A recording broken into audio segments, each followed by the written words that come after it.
الحمد لله الذي أنزل قرآنا عربيا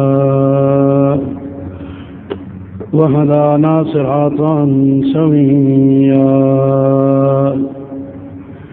والصلاة والسلام على سيدنا محمد الذي بعث رسولا نبيا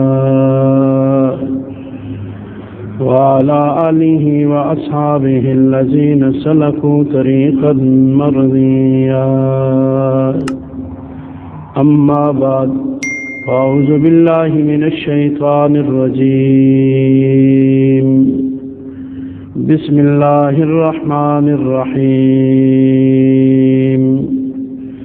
وما أرسلنا من رسول إلا ليطاع بإذن الله وقال النبي صلى الله عليه وسلم لا يؤمن أحدكم حتى يكون هواه تابعا وفي رواية تبعا لما جئت به وقال النبي صلى الله عليه وسلم من زي سنتي حرمت عليه شفاعتي أو كما قال النبي صلى الله عليه وسلم صدق الله وصدق رسوله النبي الأمي الكريم رأيت الدهر مختلفا يدور فلا حزن يدوم ولا سرور وقد بنت الملوك به قصورا فلم يبق الملوك ولا القصور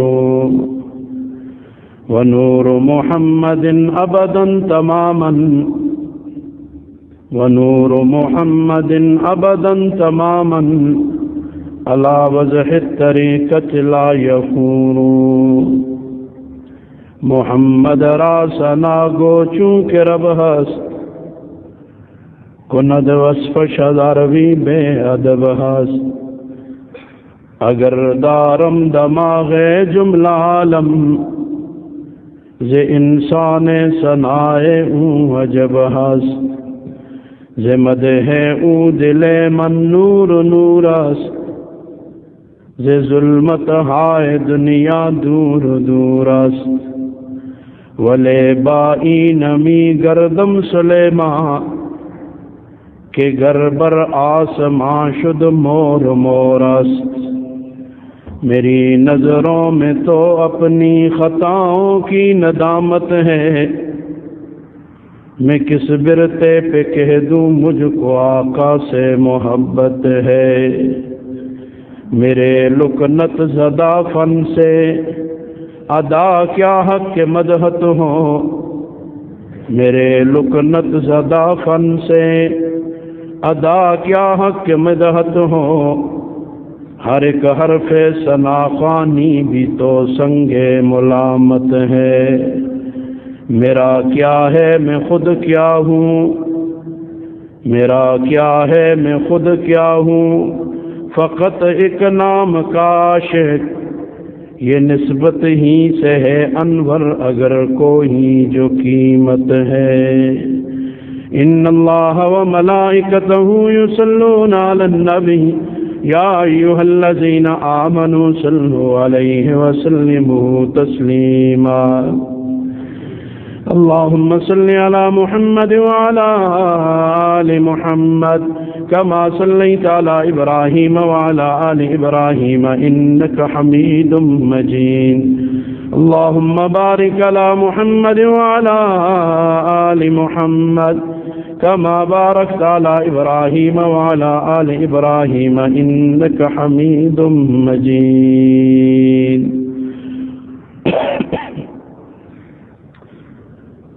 معزز و مکرم برادران اسلام اللہ جل شانہ کا فضل اور احسان ہوا اللہ تعالیٰ نے ہم سب کو ایک اہم فریضہ کی ادائیگی کے لیے مسجد میں جمع ہونے کی توفیق عطا فرمائی یہ محض اللہ کا فضل اور اس کا احسان ہے اس سے قبل کہ جہاں پر پچھلے جمعے بات رہ گئی وہاں سے شروع کروں۔ آج ایک اور چراغ گل ہو گیا، ناموس رسالت کے لیے ایک توانا آواز۔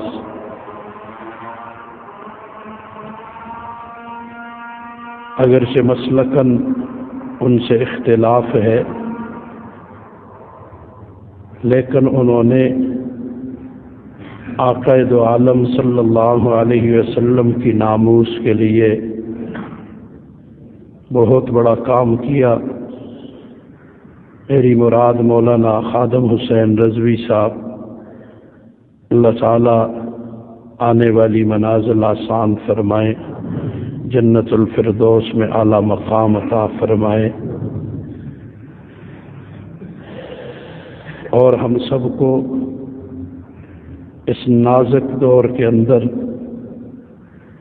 پرفتن دور کے اندر، جس میں پہلے بھی وقات الرجال ہے، مذکروں سے دنیا بھری ہوئی ہے، رجال بہت کم ہے،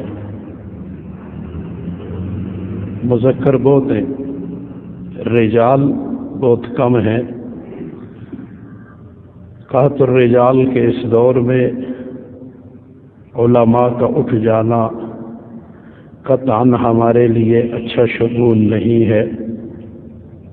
اللہ تعالیٰ اکابر علماء کی حفاظت فرمائے اور ان سے اور ان کے علم سے ہم سب کو فیض لینے کی توفیق عطا فرمائے۔ آج ایک وقت ہے علماء بول رہے ہیں،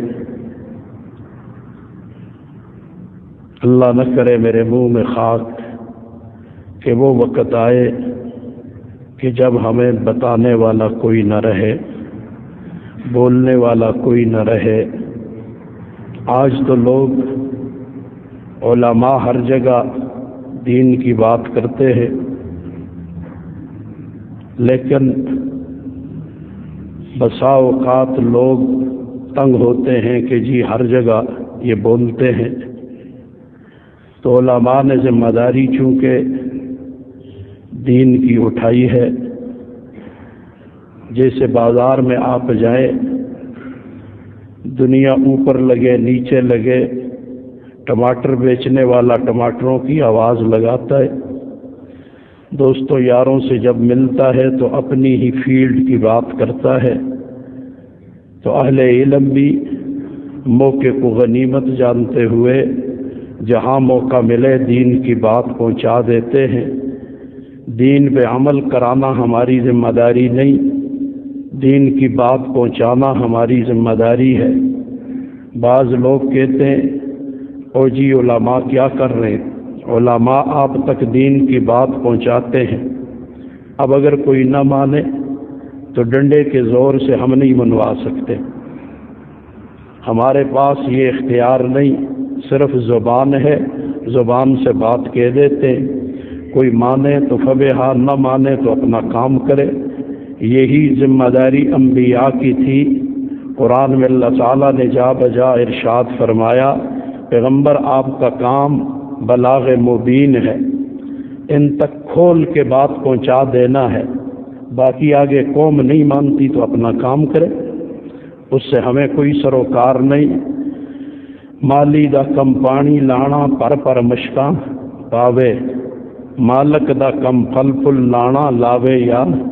نتیجے کے ہم ذمہ دار نہیں، ہم کام کے ذمہ دار، ہم اپنی ذمہ داری نبھائیں، نتیجہ اللہ پہ چھوڑ دیں کہ اللہ تعالیٰ کیا کریں گے، کیسا نتیجہ نکلے گا۔ اللہ تعالیٰ ہم سب کو قرآن و سنت پر صحیح معنی میں عمل کی توفیق عطا فرمائے۔ ہر آنے والا دن ہمارے لیے سخت سے سخت تر آ رہا ہے، ایمان کے اعتبار سے، دین کے اعتبار سے ایمان بچانا مشکل ہو جائے گا۔ اللہ اکبر۔ ایک بات عرض درمیان میں آئی، میں نے پچھلے جمعے چونکہ مختصر کیا، اور ابھی جب تک دن چھوٹا ہے بات مختصر ہی کروں گا، تو جمعے کے فوراً بعد ہو جی آپ نے اتنا مختصر کر لیا، میں دوستوں سے کہنے لگا ہم مختصر کریں تو ہماری جان تب نہیں چھوٹتی، ہم لمبا کریں تب ہماری جان ہے، ہم جائیں تو کدھر جائیں؟ تو اس لیے کسی پہ اب گزارا کریں جتنا مل رہا ہے۔ اللہ تعالیٰ جو ایک بات پہ ایک آدمی کا بھی عمل ہو گیا تو بیان کا مقصد پورا ہو جائے گا۔ تو اس لیے نبی کریم صلی اللہ علیہ وسلم نے حضرت علی کرم اللہ وجہ سے فرمایا، و علی تیری وجہ سے ایک آدمی راہ راست پہ آ جائے تیرے لیے خمر النعم سے بہتر ہے۔ سرخ رنگ کے اونٹ اس وقت بڑے کارآمد اور قیمتی ہوتے تھے، آج کا ترجمہ اگر کرے تو وہ یہ ہوگا سرخ رنگ کی پجارو اور پتنی کون کون سی پراڈو اور ان گاڑیوں سے ایک سیلائیوں سے بہتر ہے کہ ایک آدمی راہ راست پہ آ جائے۔ اللہ تعالی ہم سب کو عمل کی توفیق عطا فرمائے۔ ایک حدیث مبارکہ جو پچھلے جمعے سنانا چاہ رہا تھا رہ گئی، آج اس پہ تھوڑی سی گفتگو ہے۔ آیت کریمہ کا یہ حصہ تو آپ ربیع الاول کی ابتدا سے سن رہے ہیں، وما ارسلنا من رسول الا لیطاع باذن اللہ۔ اللہ تعالیٰ نے رسول نہیں بھیجے مگر کس لیے کہ اللہ کے حکم سے نبی کی اطاعت کی جائے۔ امت سے اطاعت والی باتیں چلی گئی ہیں، غیروں کی دیکھا دیکھی ہم وقتی بس ہم سمجھتے ہیں کہیں اسلام بھی دن منانے کا دین ہے، جیسے کافر دن منا کے بغم ہو جاتے ہیں، تو ہمارا دین اسلام پورا ضابطۂ حیات ہے، چاہے ایک فرد ہو، چاہے معاشرہ پورا ہو، لاکھوں کروڑوں ہوں، سب کے لیے اس میں اصول اور ضابطے بیان کیے گئے ہیں۔ دین کا کوئی شعبہ اس سے باہر نہیں ہے۔ اور دیکھو عبادات میں بھی باس ہے، معاملات میں بھی ہے، اخلاقیات میں بھی ہے، معاشرت میں بھی ہے، تمام چیزوں کی باس اسلام کرتا ہے اور خوب کھول کے اصول اور ضابطے بیان کرتا ہے۔ اللہ تعالی ہمیں سمجھ بھی عطا فرمائے، عمل کی توفیق بھی عطا فرمائے۔ نبی کریم صلی اللہ علیہ وسلم نے فرمایا لوگوں پر ایک زمانہ آئے گا، لیاتی علی الناس زمان، لوگوں پہ ایک زمانہ آ جائے گا، تخلق سنتی فی، میری سنتیں اس میں پرانی ہو جائیں گی، لوگ انہیں پرانا سمجھیں گے۔ جیسے آج کہتے ہو جی یہ پرانے زمانے کی باتیں، یہ دقیانوسی باتیں ہیں، آقا نے سب کچھ پہلے بتا دیا تھا۔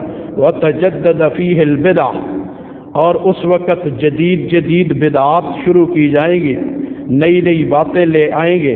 فَمَنِ اتَّبَعَ سُنَّتِي يَوْمَئِذٍ، دل کے کانوں سے سننا، حضور فرماتے ہیں اس وقت جو میری سنت پہ چلے گا سارا غریباً، وہ اجنبی ہو جائے گا، لوگ اسے حیران ہو کے دیکھیں گے کیا تو یہ کیسے، یہ کس راہ پہ چل رہا ہے، سارا غریباً تنے تنہا رہ جائے گا، اجنبی ہو جائے گا، لوگوں کے لیے دین کی باتیں اجنبی ہوگی۔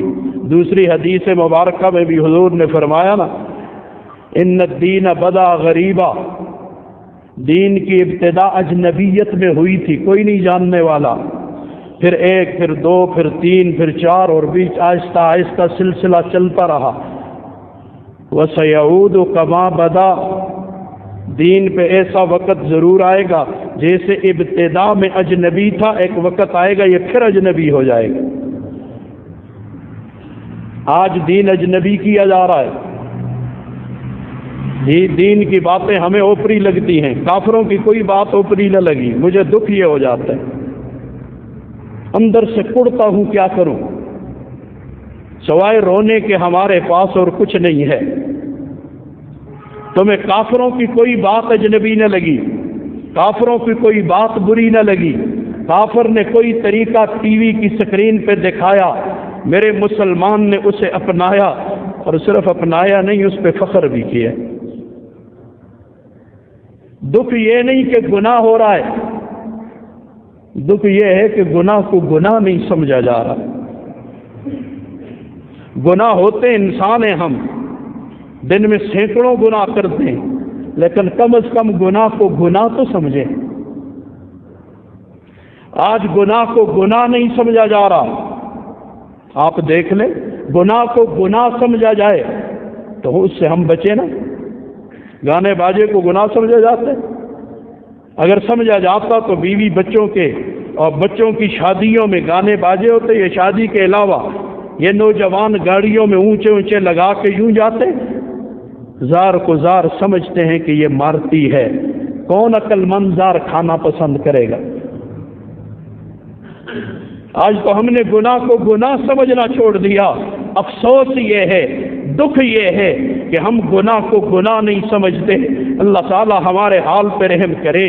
وَبَقِيَ وَحِيدًا، تنے تنہا رہ جائے گا. اس کے ساتھ چلو جی اوپریاں گلاں کر دیں. یہ عجیب باتیں مار رہے ہیں. میں لوگوں کو مختلف غلط کاموں سے روکتا ہوں تو کہ مجھے پتہ چلتا ہے نا، بعض کہتے ہو جی اوپریاں گلاں کرتے ہو. نہیں، زمانہ ہونی کب آئے گا؟ دین کا زمانہ کب ہوگا ذرا مجھے بتا دو. آپ کی بڑی مہربانی ہوگی. میں انتظار میں بیٹھا ہوں، کوئی آئے مجھے بتائے کہ دین کا زمانہ کب آئے گا، قرآن کا زمانہ کب آئے گا. کبھی تم نے کہا میڈیا کا دور ہے، کبھی تم نے کہا فلاں کا دور ہے، کبھی تم نے کہا فلاں کا دور ہے. اور دنیا والوں مجھے بتاؤ اسلام کا دور کب آئے گا؟ یہ میرا سوال ہے پوری قوم سے. خدارا مجھے بتا دو اسلام کا دور کب ہوگا، قرآن کا دور کب ہوگا، نبی کی احادیث پہ عمل کا دور کب آئے گا. شادی ہم اپنی مرضی کی، موت ہم اپنی مرضی کی، باقی معاملات بازار کے اپنی مرضی کے. مجھے بتانا دین کہاں گیا؟ اگر مسلمان نے اپنی مرضی کرنی ہوتی ہی تو پھر بیوع کے احکام قرآن میں کیوں بیان ہوئے؟ خرید و فروخت کے احکام قرآن میں ہیں کہ نہیں ہیں؟ حدود اور تعزیرات کے احکام قرآن میں ہیں کہ نہیں ہیں؟ عدالت کی بات کرو، او جی تو اپنے صرف قرآن دین کی گل کرو. تو کیا عدالت دین میں شامل نہیں ہے؟ سیاست دین میں شامل نہیں ہے؟ یہ جو سیاست جی سیاست کی بات کرتے ہیں ممبر پر، نبی کے بارے میں کیا کہے گا؟ کیا انہوں نے مسجد نبوی کے ممبر پہ سیاست کی باتیں نہیں کی؟ ہے تیرے پاس کوئی دلائل؟ میں دلائل دوں گا. خلفائے راشدین نے سیاست نہیں کی؟ اٹھ جاتے. یہ سبق کافر نے پڑھایا تھا، کافر کا پڑھا ہوا سبق ہم دوہرا رہے ہیں. کافر نے پڑھایا. فرانس کا انقلاب آیا نا، اس وقت انہوں نے کہا مذہب ہر شخص کا اپنا ذاتی کام ہے. مذہب ہر شخص کا ذاتی معاملہ ہے، اس کا اجتماعیت کے ساتھ، معاشرے کے ساتھ کوئی تعلق نہیں. مذہب کو انہوں نے نکال دیا ہر جگہ سے. تو تم یہودیوں، کیا یہ یہودیوں کا ملک ہے، عیسائیوں کا ملک ہے کہ مذہب ہر شخص کا ذاتی معاملہ ہو جائے؟ یہ ذاتی معاملہ نہیں ہے، اجتماعی معاملہ ہے. اسلام میں اجتماعیت ہے. سارے فیصلے مجھے بتا، مسجد نبوی میں عدالت لگتی تھی کہ نہیں لگتی تھی؟ جہاد کے لیے لشکروں کی تشکیلیں مسجد نبوی میں بیٹھ کے ہوتی تھی کہ نہیں ہوتی تھی؟ آ جاتے ہو جی سیاست کی بات کر لی. سیاست میں نے اسی لیے پوچھتا رہتا ہوں نا، لفظ سیاست کا معنی بتاؤ. جس شخص کو لفظ سیاست کا معنی نہیں آتا اس سے ہم کیا بات کریں؟ اللہ اکبر. کافر نے جو کچھ ہمارے کانوں میں اڈھیلا، قوم نے اسے قبول کر لیا. اتنی چمکتی دھمکتی ہماری تہذیب، لاڈ منہ کالے کی، وہ جو اس نے رپورٹ پیش کی تھی برطانیہ جا کر، وہ پڑھ لو ذرا، تمہیں ہندوستان کے ماضی کا پتہ چل جائے گا کہ ہمارا ماضی کتنا روشن تھا. ان بدماشوں نے آ کر ہمیں ہماری تہذیب سے دور کر دیا. اب اس پہ ہمیں شرمندگی ہونے لگی. خود تو کافر بدماش آئے وہاں برطانیہ، چونکہ ٹھنڈا ملک ہے، سال کے 12 مہینے برفباریاں اور بارش. ہندوستان میں تو بعض علاقے بہت گرم ہیں. یہاں آئے ان بدبختوں کو گرمی لگی تو انہوں نے پینٹ، وہ کرتا اور لنگی اور شلوار یہ پہننا گوارا نہیں کیا، اس نے پینٹ کاٹ کے نکر تو بنا لی، تیرا لباس اس نے نہیں پہنا۔ بغیرتی کا نام آج سمجھداری رکھ دیا، اس کو جا کے کون سی دیوار سے ٹکرا کے اپنے دماغ کا بھیجا نکالیں، کس کو جا کے سمجھائیں؟ کافر نے اسے گرمی نے ستایا تو اس نے تیرا لباس بھی پسند نہیں کیا۔ اللہ اکبر۔ بہرحال میرے آقا کے فرمان سارے سچے ہیں۔ وَبَقِيَ وَحِيدًا، تنے تنہا اکیلا رہ جائے گا سنت پہ چلنے والا۔ آج سنت کی بات کرو، کسی شادی میں کرو تب بیچارہ اکیلا، موت میں کرو تب بیچارہ جس کے طرح معاشرے نال ٹرنا پہلے۔ مجھے بتا، معاشرہ یہودیوں کا ہے؟ فیصلہ کرو نا، یہ منافقت کیا ہوئی؟ فیصلہ کرو۔ ہم یہودیوں کے معاشرے میں رہتے ہیں، عیسائیوں کے معاشرے میں رہتے ہیں، ہندوؤں کے معاشرے میں رہتے ہیں، پھر فیصلہ کرو نا۔ اگر یہ معاشرہ مسلمانوں کا ہے تو مسلمانوں کے لیے احکامات تو قرآن و سنت میں ہیں۔ جس رخ پہ قوم چل رہی ہے بتاؤ کہاں لکھا ہوا ہے؟ یہ میرا سوال ہے، اور ہر جگہ جہاں جاتا ہوں، ربیع الاول میں جاتا رہو تو دسمبر کے آخر تک جاؤں گا، زندگی نے وفا کی، ہر جگہ یہ سوال ضرور کروں گا، بار بار کروں گا۔ جس رخ پہ قوم چل رہی ہے بتاؤ یہ کہاں لکھا ہوا ہے؟ ہمیں بھی سمجھاؤ۔ ہم سے تو سوال ہو گئے، اب ہمارے سوال سنو اور ان کا جواب دو۔ جس رخ پہ قوم چل رہی ہے، یہ شادیوں میں مائیاں کڑی یہی لکھی دی ہیں۔ اس دن ایک نکاح میں گیا، بات ہو جی گل کرو، میں نے کہا نہ کرا لو جنیا، میں گل کرنا تو سب لگ دی ہے مندی۔ موت میں جا دہلی جی گل کرو، مگر نہ کرا لو جنیا، زندگی 25 سال میرے گزر گئے بول بول، اور اتنے تو کو نہ سمجھ آئی تو 5 منٹ اور موتو بھی سمجھ آ گئے تھے۔ نہ کرا مجبور کرتے، میں بات کرتا ہوں پھر تکلیف ہوتی ہو جی ہے نا، وہ ہر یہی تقریریں یاد آ گئی، نہ کرایا کرو۔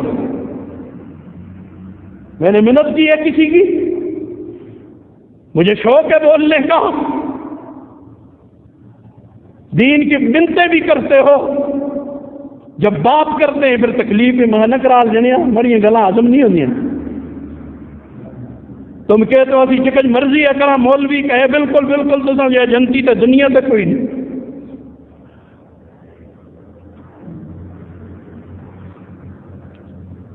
وہ لوگ کہ جن کو جنتوں کی بشارتیں نبی نے دی، خواب کے بعد جب ان کو دیکھا گیا تو وہ روتے تھے کہ مشکل گھاٹیوں سے بڑے بڑے سوال ہوئے، اسی اور ہمارا سب کچھ ہندوؤں والا کر کے، یہودیوں والا کر کے اور عیسائیوں والا کر کے، ہم پھر بھی ہماری مسلمانی میں فرق کوئی نہیں آتا۔ یہ پتہ نہیں کیسی مسلمانی، باپ سے بات نکلی ہو شادی میں باؤ جی کرو میں نہ کرال جنے کر چھڑو 2-4 منٹ جدوں تک شاد و شاد آنے، تو پھر میں نے 2-4 باتیں کر لی۔ میں نے کہا کسی کی طلب ہوگی تو کیوں، باتیں کی تو چلتے چلتے میں نے کہا یار یہ سوٹ دلہن کو جو پہناتے ہو، ایک بڑے تاجر صاحب بھی بیٹھے تھے، کپڑے کے تاجر ہے، حاجی صاحب اللہ سلامت رکھے۔ میں نے کہا حاجی صاحب آپ کی مسجد میں بیان ہوا تھا تو اس وقت میں نے ایک بات کہی تھی کہ لاہور انارکلی کی تلوار والی مسجد میں حضرت میاں صاحب کی مسجد میں پروگرام تھا، میرے ساتھ ایک 2 ساتھی تھے، تو جب ہم عصر کے بعد وہاں پہنچے تو ان میں سے ایک جو میرے ساتھ تھے، ایک کی قریب شادی تھی، اس نے کہا جی اجازت ہوا تو میں بازار میں کچھ دیکھ لوں۔ میں نے کہا جاؤ دیکھ لو۔ 10-15-20 منٹ کے بعد ہنستے ہنستے آ رہے ہیں، میں نے کہا کیا ہوا خیر ہو؟ اور جی اس نے ایک سوٹ کا، دلہن کے سوٹ کا پتہ کیا 65,000 روپے۔ میں نے کہا یار یہ کہا تو تاجر صاحب بیٹھے، میں نے کہا حاجی صاحب آپ ہی نے مجھے کہا تھا بعد میں ہم جب کھانے پہ بیٹھے تو آپ نے کہا شاہ صاحب کری دنیا میں رہنے، آخر جی میں خیال سے تو آگے ایسا 1.5 لاکھ کا سوٹ ہے، مجھے بتا یہ کہاں لکھا ہوا ہے؟ 2-4 گھنٹے کے لیے اتنی اسراف، یہ کہاں ہے؟ کوئی نہیں بولتا، کوئی نہیں کہتا۔ پھر وہی حاجی صاحب کہنے لگے او شاہ صاحب 1.5 لکھا لیے گلا نہیں، تو کو پتا 2 کروڑ کا سوٹ ہے۔ کتنے کا؟ میرے پاؤں تلے سے زمین نکل گئی۔ میں نے کہا کہ ہمارے ثاقب نثار صاحب جو جج ہوتے تھے، کہا ان کی بیٹی پتہ نہیں بہو کے لیے 2 کروڑ کا سوٹ۔ میں نے کہا جب یہ نیا نیا ہوا تھا لوگوں میں بڑی پذیرائی، اس وقت اس فقیر نے کہا تھا نہ کرے اوئے، ہر چمکتی چیز سونا نہیں ہوتی۔ اس وقت میں نے کہا تو لوگوں مرتفت پھیلانے شروع کر جو یہ پاکستان میں ہے کی تجنا ہے، پیر صاحب اس کو بھی یہیں آتے ہیں، پاکستان میں ہے کی جنا ہے۔ فَسَتَذْكُرُونَ مَا أَقُولُ لَكُمْ، انبیاء کہتے کہتے چلے گئے تمہیں ہماری باتیں یاد آئیں گی، اس وقت ہم منو مٹی کے نیچے ہوں گے، تمہیں یاد آئیں گی، تم جھنڈے لگاؤ گے، بڑی ناموریاں کرو گے۔ وہ ایسا کہتے تھے، ایسے تھے، بڑے تھے۔ آدم رضوی صاحب زندہ تھے تو جو گالیاں دیتے تھے اب ان کے منہ سے وہ جی بڑے آدمی ایسے جی پڑے۔ کل تک تم گالی جب تک زندہ ہوتے ہیں، میں ویسے کہتا ہوں اس قوم میں اپنا آپ منوانے کے لیے مرنا پڑتا ہے، مرنے سے پہلے یہ قوم کسی کو نہیں مانتی، مرنا ضروری ہے منوانے کے لیے۔ پچھو قبروں میں چڑھنے چاڑنا آتے تیار ہو گئے یہاں سے، زندگی میں ہم فائدہ لینے کے لیے تیار نہیں۔ خیر حضور وبقی وحیدہ، اکیلا رہ جائے گا۔ یہ شادی بیاہ کے رسومات دیکھ، یہ دین اسلام نے، یہ بزرگ بیٹے ہندو رہنے تھے نا، وہ ہندوؤں والی ساری گلاں سب زمین آتے زمین۔ میں نے ان کو بھی کہا، میں نے کہا اصل چیز کو کہا نے سونا رکھا ہے مار میں، اور جی مکان نہ لکھو، مکان پہلے سے خامن پر فرض ہے۔ نان نفقہ سکنا، 3 چیزیں خامن پر شریعت بیوی کے حق میں فرض کرتی ہے، کھانا پینا، لباس اور رہائش۔ یہ خامن کے ذمہ ویسے بھی فرض ہے، تم اس میں لکھاتے ہو علی جی لکھو جی مکان اتنے کمرے تھے اتنے فلانے، مار وہ تو پہلے سے فرض ہے، اس کو کیوں مقرر کر رہا ہے؟ مار علیحدہ چیز ہوتی ہے، وہ عورت کی چیز ہے، وہ بیوی کی ہے۔ کوئی ماں کا لال اس سے اب سوال دے کے ہاتھ میں اتنا رکھ، جب اس کے پاس جائے نا تو اس کے ہاتھ میں پکڑائے، تھوڑا مار ہے پکڑ کے، تھوڑا مار ادا ہو گیا، میں بری ذمہ ہوں، اتنا رکھ۔ پھر کیا ہوگا؟ پھر یہ ہے اب اس سے 2 دیہڑے پوچھنا کہ تھا وہ تو کو انگوٹھی ایسی مارا جی کتھے، تو وہ ہار دیتا تھا وہ کتھ ہے، لاکٹ دیا تھا کہاں پہ ہے۔ اب سوال نہیں ہے، مار کا سوال نہیں کیا جا سکتا، جس کو مرضی ہے کالے چورا کو دے وے اگ لاوے، جو مرضی ہے کرے۔ دین سے ہم دور ہو گئے، ڈرامے آسان اینڈیے نے دیکھے، سٹار پلس کو دیکھ دیکھ کے گھروں کے گھر ویران ہو گئے، تباہیاں آ گئی گھروں میں۔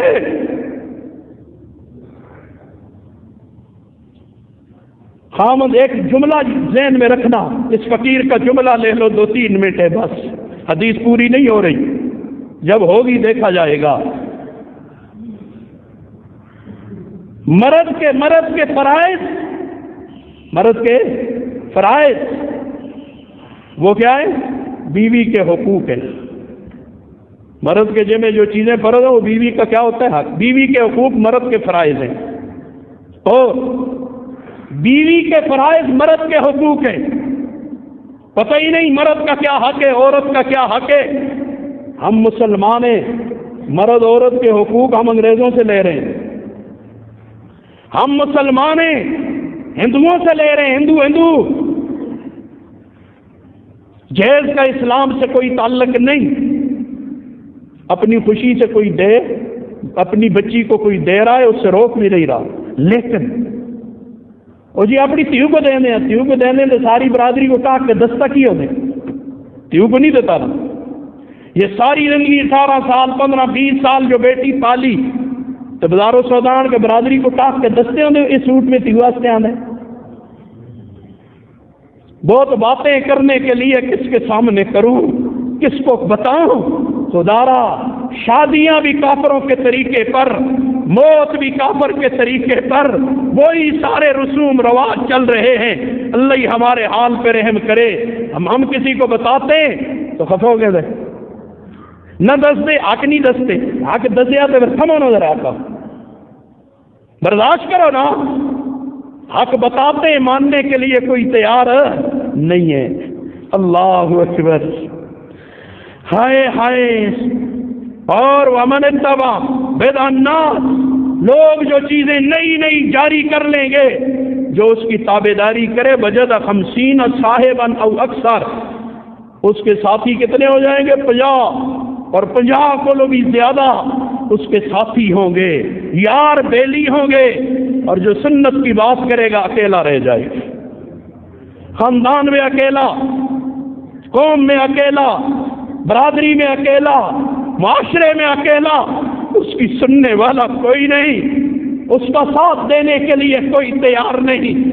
آج نوجوان اگر اپنی شکل و صورت دین کے مطابق بنا لیتا ہے تو سب سے پہلا مقابلہ اسے اپنے گھر میں کرنا پڑتا ہے. کیا اس کے گھر میں مسلمان نہیں رہتے؟ کیا اس کی بیوی مسلمان نہیں؟ کیا اس کی بہنیں مسلمان نہیں؟ کیا اس کے بھائی مسلمان نہیں ہے؟ کیا اس کا باپ مسلمان نہیں ہے؟ میرے پاس آنا، تجھے کتنے نوجوانوں کی زندگیاں دکھاؤں.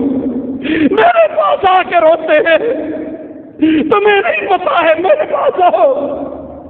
اور جی ہم دین میں چلنا چاہتے ہیں، والدین چل نہیں دیتے، بہن بھائی چل نہیں دیتے. ہم کیا کریں؟ دین پہ چلتے ہیں، سارے ناراض ہوتے ہیں. دین کو چھوڑتے ہیں تو بے دینی پہ موت آ گئی. ہم کل قیامت کو کیا جواب دیں گے؟ چاچا دشمن، مامے دشمن. اور کوئی دین پہ نہ چلو، کوئی چل رہا ہے اس کی ٹانگیں تو نہ کھینچو. تمہیں ہاتھ جوڑ کے کہتا ہوں، کوئی چلنا چاہتا ہے اسے تو چلنے دو نا. نہ چلو معاشرے والوں، چلو ہندوؤں کے راستوں پہ جاؤ، چلو یہودیوں کے راستے پہ، عیسائیوں کے راستے پہ. اور کوئی محمد عربی کے راستے پہ چلنا چاہتا ہے اس کی ٹانگیں تو نہ کھینچو خدا نا، اسے بھی چلنے دو نا. کیا اس کے کوئی حقوق نہیں اس ملک میں؟ جی یہ فلاں کے حقوق، یہ فلاں کے حقوق، کتے بلیوں کے حقوق کی باتیں کرنے والوں، ان دین پہ چلنے والوں کا کوئی حق نہیں. انہیں دین پہ کیوں نہیں چلنے دیتے؟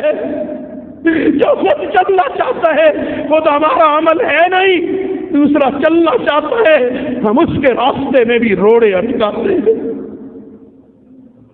موتیں ہو جاتی ہیں، جا کے نظارے کرو، تماشے لگے ہوتے ہیں جیسے یہاں کسی کے بیٹے کا ولیمہ چل رہا ہو. اور ہاتھ جوڑ کے کہتا ہوں، تعزیت کے لیے جانا کہہ کے تھک گیا، نہ جاؤ نا. تعزیت کے لیے جا کر کھانا پینا منع ہے تو گھر والے بھی لوگ گلے کرتے ہیں، اسی گلے چھوڑ دینا تو وہ تیاری کریں گے. پھر وہ ہمارے گلوں کے ڈر سے مجھے اس وقت بڑا دکھ ہوتا ہے. کسی کی ماں مری پڑی ہوتی ہے، لوگوں کو کھینچ رہا ہوتا ہے، رایو جی روٹی سوہا نہ چلے ہو، آنکھوں سے آنسو نکل رہے ہیں، وہ لوگوں کو کھانے کی دعوت دے رہا ہے جیسے اس کی ماں مری نہ ہو بلکہ اس کے بیٹے کا ولیمہ ہو. اس کے گھر کی عورتیں آنسوؤں سے آنکھیں بری ہوتی ہیں، لوگوں کو کھینچ کھینچ دسترخوان پہ لے جاتی ہے. ہم انسانیت سے نکل گئے، پتہ نہیں وہ ایک کبا مر جاتا ہے. تم نے تماشے نہیں کیے، ساری دنیا جہان جتنے اس علاقے کے کعبے اکٹھے ہو جاتے. اب تو ان کاموں سے بھی یہ گزرے. اسی لیے قابیل نے بھائی کو مار کے اللہ نے اب پتہ نہیں کیا کروں، دفن کے لیے کیا کروں، اس کے ساتھ کیا مار تو دیا. پہلا قتل تھا زمین پر، اللہ نے کعبہ بیچ دیا رہنمائی کے لیے. دو لڑے، ایک نے دوسرے کو مارا تو زندہ کعبے نے زمین کھود کے اس میں اسے. اس وقت پھر قابیل نے کہا ہائے کاش میں اس کعبے سے بھی زیادہ عاجز ہوں. یار بس یا تو ہم دین کا نام لینا چھوڑ دیں یا مسلمانی کا نام لینا چھوڑ دیں. اگر کرنی ہے تو خدا را 50%، 51% تو مسلمانی کر لینا، نہ 100% کریں، 51% تو کرنی چاہیے نا. آدھ سے اوپر ہو جائیں تو کچھ امید ہے کہ اللہ کا کرم آئے گا. یہاں تو ہم 0 سے بھی نیچے جا رہے ہیں. کم از کم 51% تو مسلمانی ہم میں سے ہر ایک کے اندر ہونی چاہیے. بات پوری نہیں ہوئی یار، زندہ صحبت باقی. آئندہ جمعہ انشاءاللہ اللہ مجھے آپ کو عمل کی توفیق عطا فرمائے.